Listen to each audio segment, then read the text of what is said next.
Olá!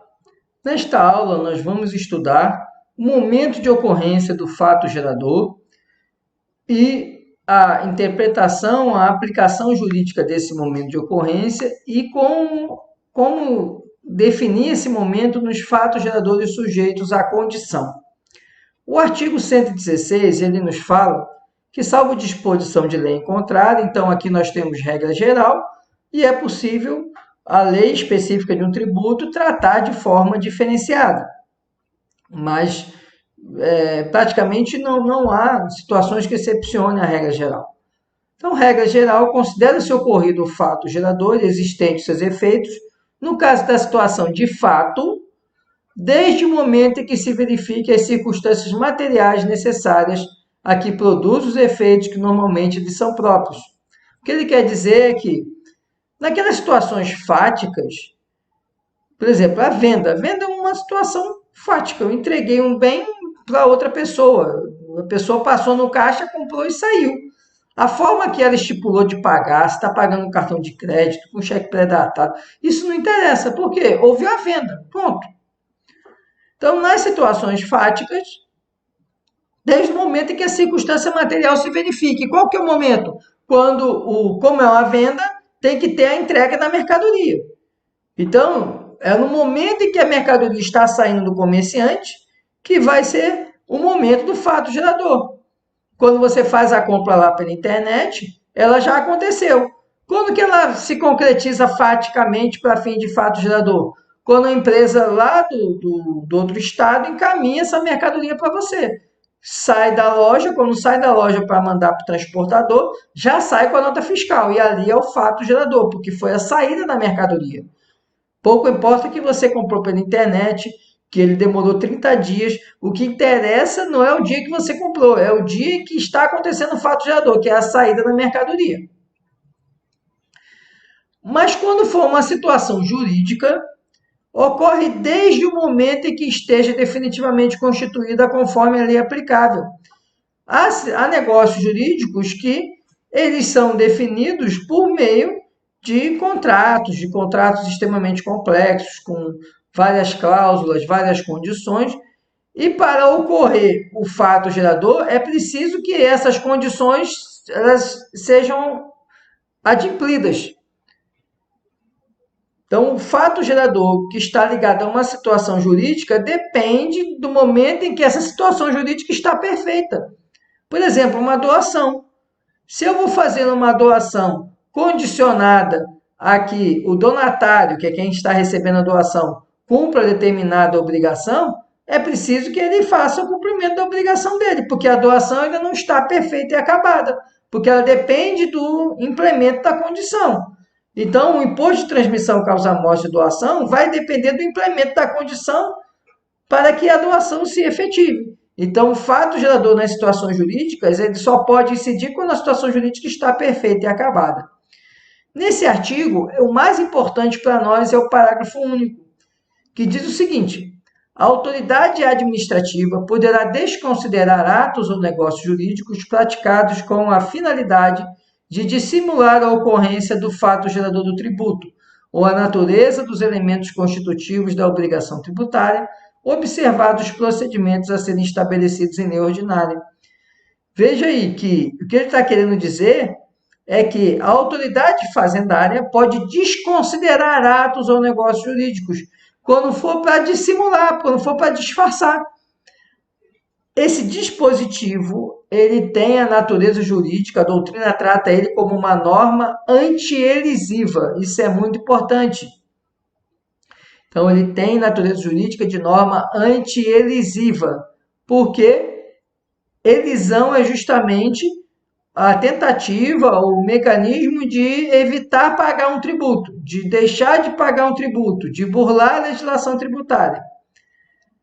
Elisão, então, a norma anti-elisiva é um mecanismo concedido ao fisco para, naquelas situações em que ele identifica que a finalidade é só burlar o fisco, a partir daí, ele não vai anular o negócio jurídico. O fisco não vai dizer que o negócio jurídico ele é nulo. Ele vai dizer assim, para efeito tributário, isso aqui que você fez não me interessa. Eu vou afastar esse negócio jurídico, por quê? Porque o que você está fazendo é só uma estratégia para burlar a tributação. Eu vou dar um exemplo aqui, que é um exemplo hipotético, certo? Vamos imaginar que em um município ele tenha a previsão de que idosos acima de 70 anos não paguem IPTU. E aí, o que uma pessoa faz? Uma pessoa que tem vários imóveis de aluguel, vários estabelecimentos comerciais, o que ele faz? E ele tem uma pessoa na família com mais de 70 anos. Ele vai e doa todos os imóveis dele para essa pessoa de 70 anos.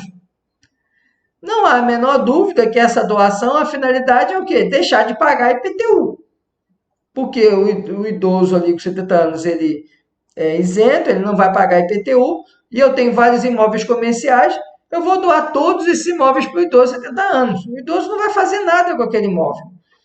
Se você pudesse imaginar, não, eu estou doando um imóvel para ele poder viver de renda, ele tirar o aluguel dali e melhorar o sustento dele. Ok. Mas o indivíduo tem 10 imóveis comerciais e doa os 10 imóveis para esse idoso, a finalidade é justamente não pagar o IPTU. O que vai acontecer? A fiscalização do município pode aplicar o artigo 116, parágrafo único. Identificar o seguinte, olha, essas doações aqui, para esse idoso aqui com mais de 70 anos, foi só para os imóveis ficarem isentos de IPTU. Você está tentando burlar o IPTU. Então, eu vou ignorar, eu vou desconsiderar a doação. E você, que é o proprietário anterior, antes da doação, vai continuar sendo contribuinte do IPTU, embora o imóvel agora esteja no nome do idoso. Perceba, o fisco ele não anulou a doação. Ele não tornou sem efeito para todos os efeitos, né, jurídicos. Ele apenas, para fins tributários, desconsiderou aquela doação e manteve ainda como contribuinte do IPTU o proprietário que fez a doação. Então, toda vez que o fisco identificar que determinados negócios, determinados atos, eles têm a finalidade de dissimular a ocorrência do fato gerador, a natureza dos seus elementos, ele quer desviar essa ocorrência do fato gerador, que é esse exemplo da doação que eu dei, ele vai desconsiderar o negócio jurídico, ou seja, não está dizendo que não existiu, ele só não tem eficácia para efeito tributário e vai aplicar a tributação conforme a legislação aplicável, desconsiderando aquele negócio jurídico que ele identificou como uma estratégia para deixar de pagar o tributo ou para, de alguma forma, alterar a relação jurídico-tributária. E o artigo 117, ele vem completar o inciso 2º do artigo 116. O artigo 116 fala lá que os negócios jurídicos, a partir do momento em que ele esteja perfeito, esteja acabado. E aqui o 117 trata dos negócios jurídicos sujeitos à condição. Ele fala, para efeito do inciso 2º, e salvo disposição de lei em contrário, então aqui mais uma vez uma regra geral, os atos ou negócios jurídicos condicionais reputam-se perfeitos e acabados. O que são atos jurídicos condicionais? Os que estão sujeitos à condição. Eles são perfeitos e acabados, ou seja, o fato gerador vai acontecer quando, se for suspensiva a condição, desde o momento do seu implemento. Então, negócios jurídicos sujeitos à condição suspensiva são aqueles que não estão perfeitos e acabados, porque a condição suspensiva ela suspende a eficácia daquele negócio jurídico. É preciso que aquela condição suspensiva ocorra para que o negócio jurídico fique válido, para que ele gere os efeitos. Vamos de novo usar o exemplo da doação. Um pai que promete doar para a filha um apartamento quando ela casar. Ele faz lá a escritura de doação, dizendo, quando minha filha casar, eu doarei para ela um apartamento. Registre em cartório aquela escritura. A doação, ela já gera efeito? Não, porque é preciso que a filha, ela dê de implemento à condição, que é se casar, por exemplo. Então, quando ela se casa, aí vai acontecer o implemento da condição. Quando o indivíduo for lá no cartório fazer a doação, ele já vai ter que pagar o imposto de transmissão pela doação? Não, porque a doação depende de quê? De um ato da outra parte, que é a filha, para que, ocorrendo esse ato, a doação fique perfeita e acabada. Quando ela casar, no dia que ela casar, a doação fica perfeita e acabada, porque ela adimpliu, e então vai incidir o imposto de transmissão caso a morte da doação. Mas até então, o fato gerador nem tinha acontecido. Porque o fato gerador da doação, para efeito tributário, depende de quê? Do implemento da condição que era suspensiva. Era uma condição de que, enquanto ela não casasse, a doação não se tornaria perfeita e acabada. Quando ela casou, doação ficou perfeita e acabada e gerou efeito. Então, portanto, nasce ali o fato gerador. E quando a condição for resolutiva? Desde o momento da prática do ato, porque vocês precisam lembrar que condição resolutiva é aquela que resolve o negócio jurídico, ela põe fim ao negócio jurídico. O negócio jurídico ele já foi celebrado. A condição vem e põe fim. Vamos imaginar o pai querendo que o filho continuasse morando perto dele e diz assim: eu vou lhe doar uma casa, mas você só vai ser o dono da casa enquanto você viver em Juazeiro do Norte. Se você sair de Juazeiro do Norte, a casa volta para mim. Veja, essa doação estava sujeita a uma condição resolutiva. Qual era a condição? Do filho permanecer em Juazeiro do Norte, permanecer ali na casa. Se o filho deixa de ficar na casa, encerra-se a doação. Então, o que o legislador está dizendo aqui é o seguinte: quando a condição for resolutiva, é desde o momento que o negócio jurídico foi celebrado. Então, quando eu faço a doação dizendo que ela vai ser válida enquanto meu filho ficar aqui, em Juazeiro do Norte, significa que, desde o momento que eu doei, a casa já é dele. Apenas se ele vier a praticar aquela condição que eu coloquei, a casa deixa de ser dele. Então, o imposto de transmissão relativo à doação vai incidir a partir do momento em que eu fiz a doação. Vamos aqui, eu botei aqui uns exemplos exatamente explicando isso.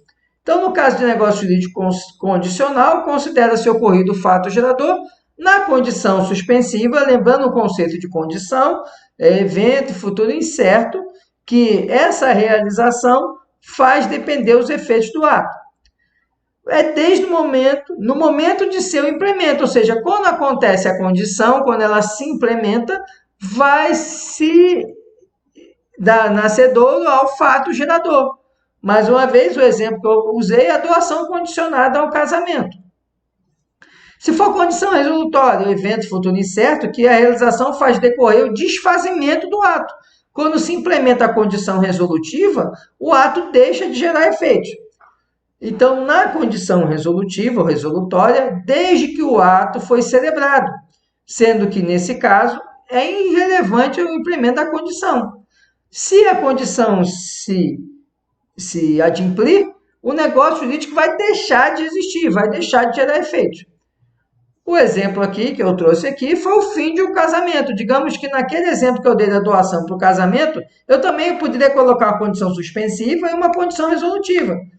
Olha, a casa vai ser doada para minha filha desde que ela case, mas se ela se separar, se terminar o casamento, a casa volta para mim. Veja, o mesmo negócio jurídico ele tem uma condição suspensiva e uma condição resolutiva, certo? Se eu coloquei só uma condição resolutiva, desde o momento que eu celebrei o negócio jurídico, já vai acontecer o fato gerador. Se a condição resolutiva se adimplir, apenas o negócio jurídico deixa de gerar efeitos. Era isso que nós tínhamos para essa aula. Muito obrigado pela atenção e até a nossa próxima aula.